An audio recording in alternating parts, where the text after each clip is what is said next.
Good morning, good afternoon, good evening, Zooligans, Zooligines, and those who don't identify as such. Welcome back to my AXEcellent adventure. I'm getting to this late, like I do. I don't really have any reason why besides just kind of like I'm lazy and tired sometimes. Got other things going on, I'm even getting to it late today. It should have already been out 13 minutes ago, but, that's just where we're at.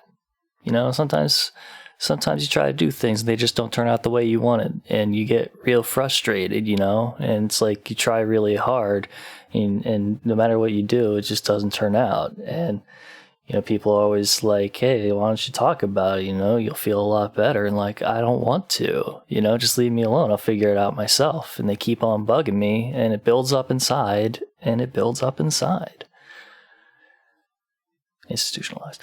But no, that's, today we're going to be talking about, some more Alla Xul Elu. This time we're talking about Mauxuleum. This is their whateverth album, sixth, and this is the sixth episode, so I'm just gonna call it their sixth album. I know that EPs might not count, but whatever. They had at least one EP. Church of Xul was an EP. I think Head of Horns was too, but whatever. This one is we're gonna be continuing down that road of them building up a sort of lore. I mean, it's very loose. It's just kind of like spooky dead guys doing weird stuff and murdering and stuff. That's the thing. It's an aesthetic more than like a coherent, solid lore. But we're gonna dig more into that kind of stuff. Oh, do I have anything really?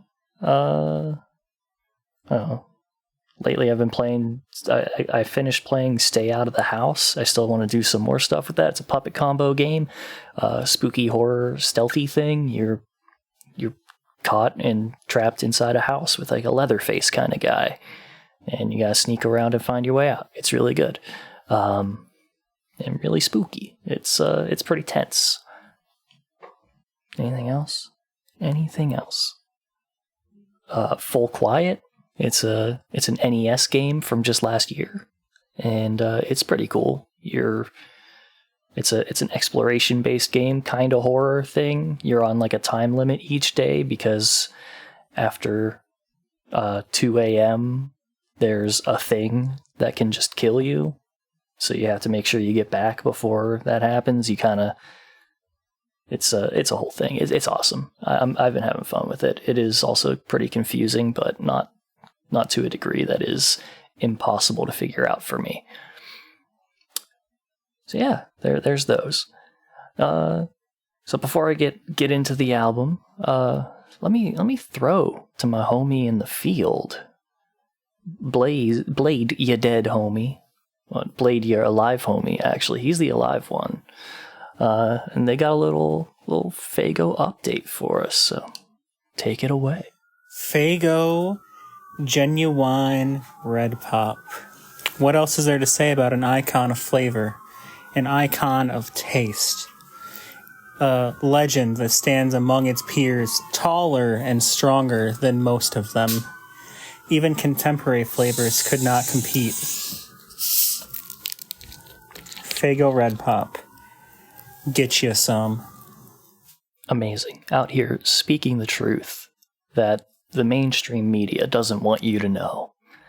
And we're all very, very thankful for that. So moving on, let's dive right in to Moz Linoleum. Track 1, END. Does it stand for something? I don't know. We have it's a little intro track, a little skit thing of religious people going to burn down the Church of Xul with the Xuls inside. So I guess they're dead now. And that's going to bring us right into Mauxuleum. There is, in this track, a possible reference to the song Lake of Fire by the Meat Puppets, and very famously covered, of course, by the Lords of Brooklyn for the Mafia soundtrack. And I guess, Nirvana, sure. But now they have the line, "This is where the bad folks go when they die," and it just kind of has the vibe. It's not quite the same, but it feels like it's like at least like a sidelong glance at it. And yeah, the Mauxuleum, it's kind of just like a Hell EX mode, like in the expanded universe that includes the Divine Comedy, where you have like the levels of hell and all that stuff. There's a sound in this track, like in the beat and all that kind of reminds me of the ghost from Link's Awakening that follows you around, and it's a really cool like synthy sound, and it's just awesome. I really like it. And in these lyrics we have the introduction of like a new character in the Zulaverse, the Harvester. Who could it be? Who could that be? Yeah, no, I like this track. It's a cool one. It very clearly illustrates what they're talking about. Taking the concept of a mausoleum, which is just it's a building that holds a lot of bodies, and then making it like an afterlife of sorts. Like I said, a Hell EX. It's cool. And yeah, I don't have anything in particular from I don't have any particular lines that I pulled from this. It was all serviceable is what I would say. It was good. It's just there wasn't anything that stuck out. The concept is cool though. I really like that. That's going to bring us to track 3, Blood Moon and Back. This one has the little thing from Paul Michael Stefani, who is the weepy voiced killer. He's a guy who murdered people and called and confessed about them. That's all I really know, and that's really all there is to know about him, I think. But we have a little audio from one or two of his calls in here. I don't remember, some of them. Yeah, this is a Together Forever song, but evil. It doesn't really do it for me. It's not like my style of song, really. Just I don't know, the stuff is whatever. But I do think that Lee Carver has an excellent verse from the flows that he has to just good storytelling of just some over-enthusiastic rough fucking that results in a death. It is good. I thought that was pretty cool. Yeah, the rest of it is whatever. I don't know. It just doesn't give me the, I don't know, doesn't resonate with me per se. But you know what does resonate with me? Track 4, Rituals of Rot. I love this track. This is really fucking good. We get that classic Alla Xul Elu storytelling, and it's actually interesting the way that they do the different the different fucking perspectives on this. So you have Billy Obey, who's just like a normal dude who crashes his car, and there's zombies and shit. I don't know how that all happened without him noticing, but maybe it just happened while he was knocked out. Who knows? I don't know. But I'm just going to use this moment to give you all a quick PSA. you should always have a seatbelt cutter and a window breaker handy in your car, somewhere within reach of the driver's seat. I have an all-in-one sitting right in my console. It's not inside of something. Not necessarily for like a reason that I thought of ahead of time, but in retrospect, I'm like, yeah, it's probably good to have it in the open because your glove box or something could just get like crushed in such a way that it's not accessible, and same with like any closable things. So have it somewhere within reach. It's pretty helpful if you get in a spot. Also, just be safe and don't get yourself in a spot, but sometimes unavoidable shit happens. It would have really helped Billy, is what I'm saying. Having a little orange hammer that can bust his window and also cut his seatbelt for him.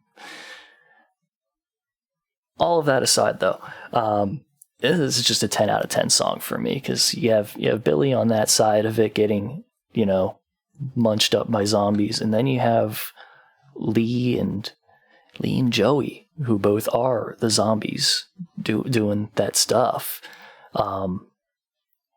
I love Joe Black's verse talking about like he can't remember anything, but then he says, "I'm sure I got some memory stuck in my teeth," which is just a great line. Like, it's just sick, man. Like, everything about this track is awesome to me. Yeah, it's great. As a person who has, so I don't know how many. If y'all have never actually looked at the Zombie Survival Guide, highly recommend it. I really love. I don't even know what you would consider that. It's like, it's fiction, obviously, but it's a certain kind of fiction. It is an instructional booklet, or an instructional book written for like a fictional world, so to speak. It feels like it's like a certain kind of fiction, but I don't know what to call it. But yeah, it's very cool if you put aside the logistical issues that come up with a lot of the things that the book openly talks about, like the way that zombies are like, they don't have the things, the triggers in their brain that stop them from tearing their muscles like with one way too powerful motion, which would very quickly prevent them from being able to move at all. But if you ignore all of that, then it's like, yeah, cool, zombies shambling about and all that stuff. Yeah, I like it. I like this track, and it has a lot. It's a lot of fun. It's got a lot of notes for me. On to track 5, Dawn of the Dead. This one is one that I think I've heard before. I've actually listened to Mauxuleum before. I forgot to mention that. I did actually give this one a listen prior to starting all of this. But also I think I've heard it before, possibly at Camp Zool, but I don't really remember. Or somebody's played it. Probably Mike's played it for me before. Yeah, this one, obviously the title. Let's just start there. Obviously, like a little bit of a pun on Dawn of the Dead, and I like to imagine that they were hanging out with like some homie from Brooklyn, and he was just talking about like, yeah, Dawn of the Dead, and he was talking about the movie Dawn of the Dead, and they heard that, and I think it would have been like Lee Carver or something, who was like, he just files it away for later, and he comes back and he's like, guys, Dawn of the Dead. And they're like, yeah, great movie. And he's like, no. And his initial pitch was like, no, like a Godfather thing, like the Dawn of the Dead. And they're like, oh, the Dawn of the Dead. And then I think it would have been probably Joey. I think Joey would have been like, hang on a second, what about like a chick named Donna? And she's dead. And they're like, oh, fuck, man. That's good. any of you three can contact me to say, yes, you are 100% correct about what happened here. And I don't know, send me a cash prize for figuring it out. This also has Monoxide on it, which I keep forgetting about. He's there. He just does, I think he does the hook, that's all, right? He doesn't have a verse? Yeah, he's just there for the hook, which is very weird that they have a singing hook and they were like, you know who we're gonna get? Monoxide.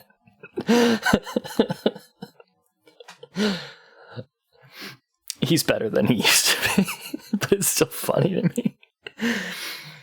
Anyway, we have some good storytelling again here. I think that the general conceit of it is kind of up to interpretation, one way or another, where the phrase "mistreated by life" could be taken in such a way as just like being a victim of chance, and that sucks, or mistreated by life as in mistreated by society in life. Like there was a more direct cause to this, and it's like if she's like a monster of man's making, which is my preferred interpretation. I always love that kind of angle to things. And yeah, it's just dead chick who apparently it's hard to say if she I guess she kind of terrorizes places, but mostly it's just kind of like they all fuck her or whatever. I don't know. Joey's got another this isn't X, this is Y, this isn't love, this is something disgusting line. Good times. And he has the line, last time she got pregnant, she miscarried maggots, which is a very gross and evocative line. That just, it works with it. I do like this track, actually. This one, it's one that I probably wouldn't normally like that much, but I don't know. There's something about the way that they, something about the way that they took this one. It was good. It was good. Just talking about a dead chick that is still around, kind of a just weird creature thing. A creature by night, all the preachers have said, as they put it. And yeah, I like it. I like it a lot. We're doing good so far. Doing pretty good. Moving on to track 6, Life, or L-I-F-E. Standing for Let It Fucking End. This one is a really good short track. I really dig just how quick it is and the way that it goes by. I don't know, it's just very to the point, and I like Billy taking shots at the nonsensical structure of life, how the kind of secondary goal of earning money to fund our primary goal that gives us meaning in life has taken the place of our primary goal and become the singular meaning of life, which is a great joke that society played on us. Thanks. But yeah, his line, "Death doesn't give a fuck if your clothes are designer." I love that. Just, it's really good. Joey's verse is very is more focused on the dying part. Going through all of the classic methods, and then Lee's is the same kind of thing, more focused on the death part, being sad and stuff. But no, I really like it. It's a good, just to the point track. The hook is really cool. Also the laugh yourself to death line. I like that. It's fun. It reminds me of an R.L. Stine story, not from Goosebumps, but a Nightmare Hour, about being afraid of clowns, because apparently they're all actually evil, and they whenever they bring a kid out to, do clown stuff, they're actually like torturing them and then bringing them backstage to, in this case, tickle them to death. Except the main character of the story, in a twist, becomes a clown and now tortures kids. What a fucking story. But no, it was good. I liked it. Liked it a lot. Good all around. Track 7, Deathbed. This one is another one that is, like, the hook, really cool. But the thing about this is it's kind of just an extension of the last track, but it's more bleak than sardonic to me. I definitely find life to be more of like a, kind of... It's definitely taking some shots at, society and stuff. And Deathbed is kind of more just a very general feeling, about the world. But it's still good. I do wish that we knew what kind of mattress Joey has. Billy's sleeping on a Serta, he says. And Lee's got a sleep number. Joey doesn't really specify. And, I'd like to know. Although, now thinking about it, I feel like Deathbed would be a good... I feel like that should be a mattress brand. I think a Deathbed mattress would be pretty sweet. I like his line about how he forgot to feed his cats and now they're just kind of munching on his brains. I'm glad that they are still getting their sustenance. Yeah, no. Like I said, this one's fine. I think the hook is really cool. It's very simple, but again, to the point. It's got its point. So then, track number 8, Nails. Okay, here's my problem.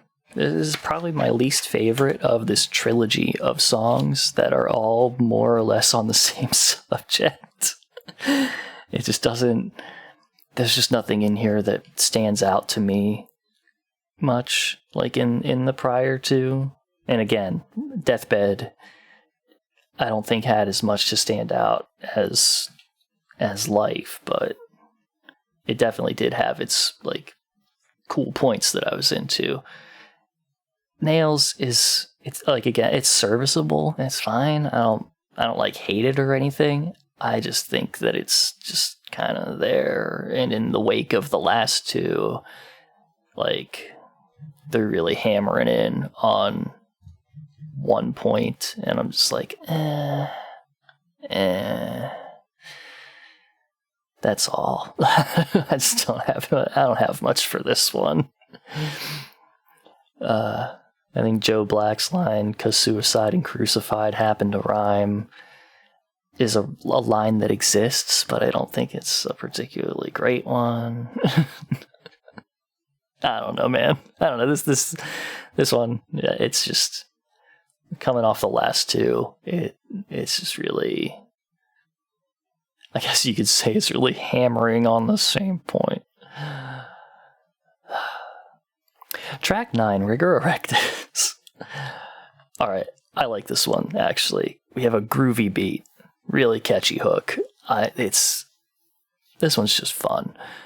And Lee Carver, he's fucking on it on this one.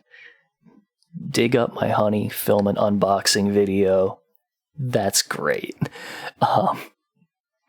His whole verse just being like getting prepared to dig someone up for a little fucking, and then finding that he's at the wrong plot and dug up Joe. That's really good.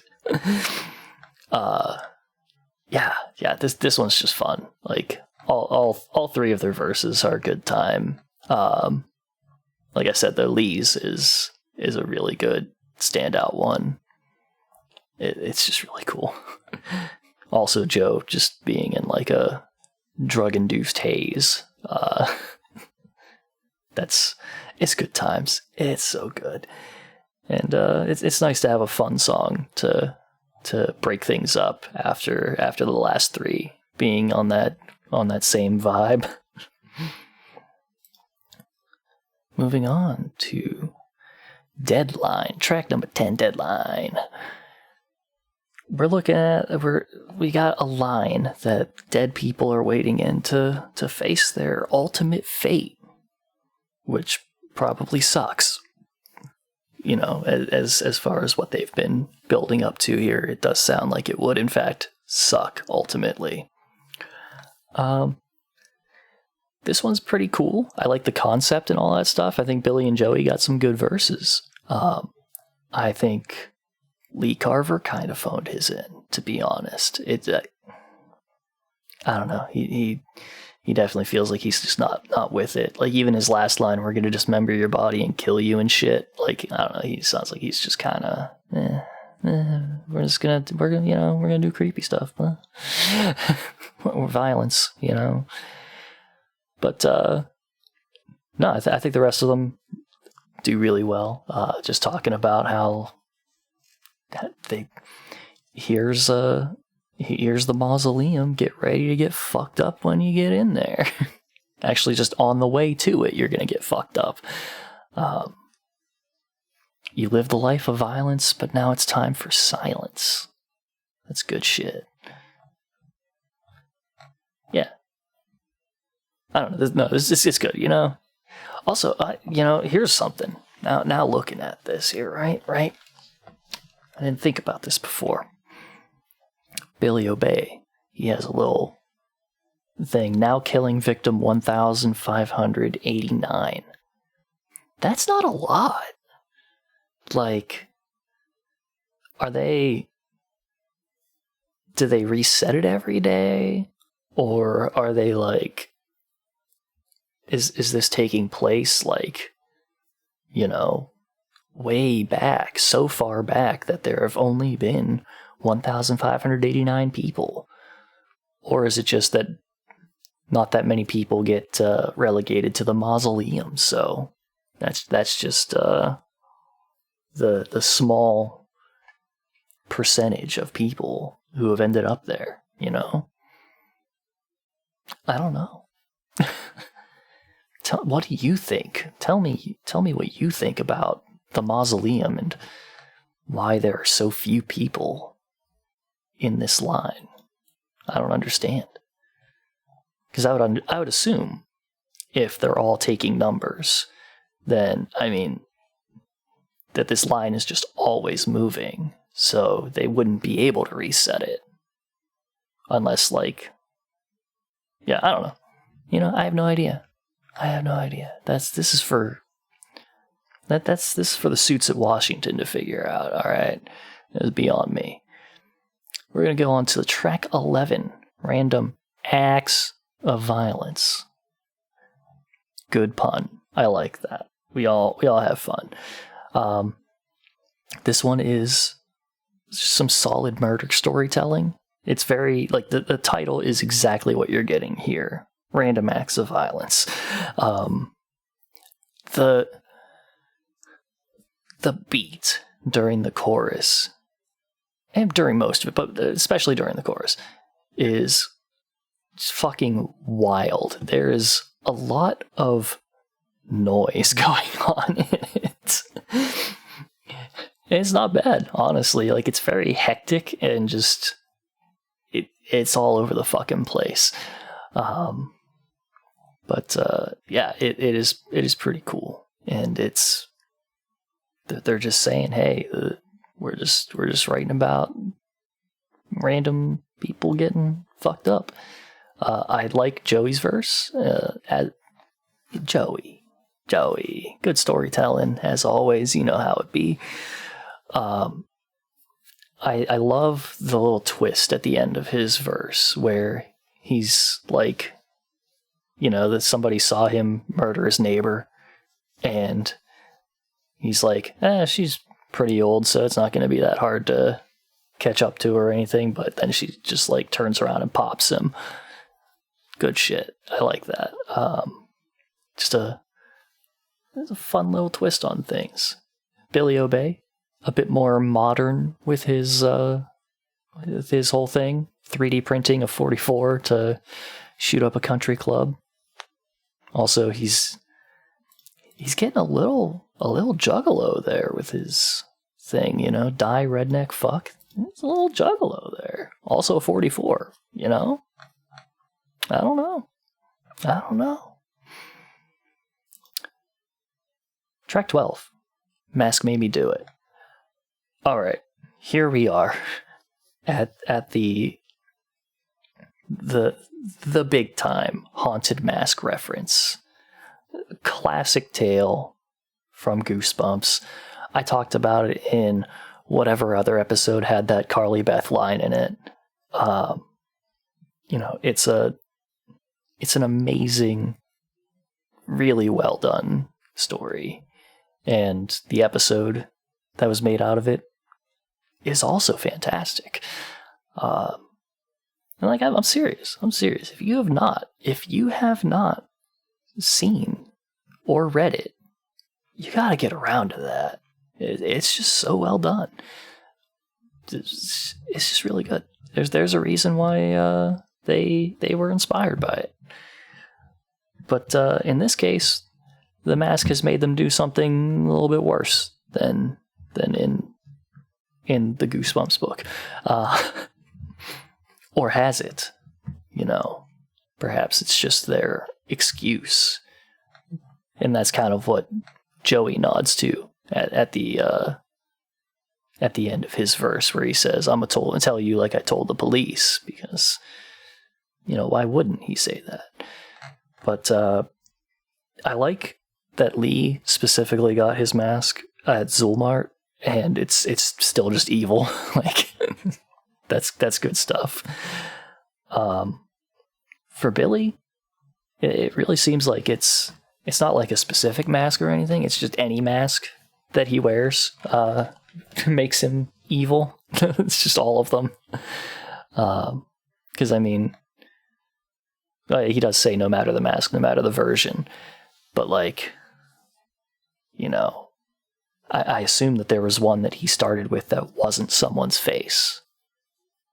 And what was that one? What was the first mask that made him go murdering? Well, he said David was his first mask, but what did he have before that? Because the mask obviously didn't make him do that one if he didn't have one at the time. What was the first one, Billy? Talk to me. Come on. But Joey, good old Joey, remembering the important things in life. Nintendo. Just his going and killing his bully and stealing his Nintendo. Just good shit. Also, trying to minimize his waste. He uses he uses the bones and stuff for weapons and stuff, or a cane in the case of his bully's shin bones. That's good stuff. Their skin gets made into masks. That's important. You can't be out there wasting. All right. So yeah, good track. Really good track. I like the storytelling in it again. I like the general concept of it. I like anything that's gonna reference a good old Goosebumps story. If they get one that's if they find a way to make a track out of Beast from the East, I'll be pretty happy. But yeah, let's carry on to track number 13, The Harvester. There is honestly not a lot specifically to say about this because their verses are very quick. They're in, they're out, and it's all very straightforward. Then you have the classic image of death as, a farmer harvesting his crop. The crop is you and your soul or whatever. And death comes for us all eventually, Henry Kissinger. And you can't escape it. And that's really all it is. They don't, there's nothing here that's particularly like, there's nothing here that really says anything beyond that. No matter who you are, no matter what you have in life, you're gonna die. Some were born cursed, some were born blessed, but the one thing we all have in common is death. Well said, Joey. And yeah, that's what it is, baby. It's a good track though. Like I like the beat. Again, the production on this whole album is still just really fucking good. It's all fantastic. It does precisely what it needs to do, and they have just some nice little flares in there on these that just kind of give them their own kind of vibe. I love that.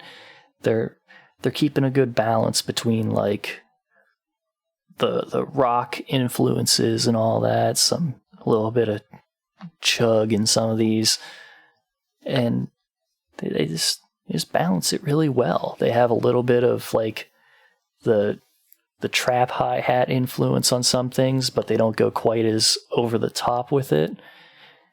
And they just, I don't know, they got a good feel going on. I'm enjoying this production style that they work with, whoever it comes from, because this one I've actually been taking a look at the producers, and they've had a couple of them. There's a lot of Slasher Dave here, and Slasher Dave is pretty cool from what I've heard. I saw Acid Witch at camp, and they were fun. So yeah, Slasher Dave. Maybe I should look into more Slasher Dave. I don't know. Someday. Maybe I'll get around to it. But that's going to close out the Mauxuleum. I believe that's what you hear at the very end of this, is the door shutting or something like that. Which, that's cool.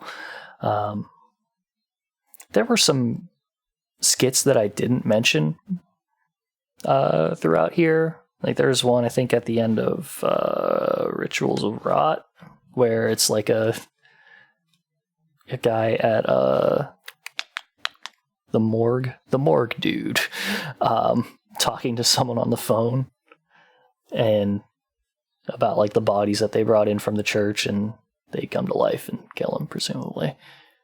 And the voice on the other end is just really funny. The lines that are comprehensible are pretty funny. They're all just like very not. There's no real emotion behind them, and they're just said so fast, and it's funny. I like that. But yeah, Mauxuleum.